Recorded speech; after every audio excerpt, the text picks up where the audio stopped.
আজকে হেন্দা পড়বো, হেন্দা পড়বো বক। কায়া তো পড়তেছে এখনো, কিন্তু বক এখনো পড়ে না, বক পড়বে একটু পরে। ওখানে খোয়ারা দিলেই বক পড়বো।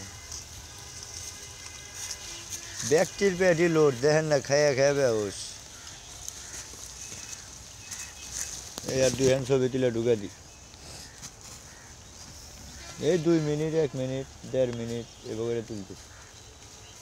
ওই যে মনে হয় 15-20টা দোকানপাট দেখেন কি সিরিয়াল ধরে হইতেছে। ওই যে রেলের কাবারে, ওই দেখেন, ওই যে কি সুন্দর দেখা যাইতেছে।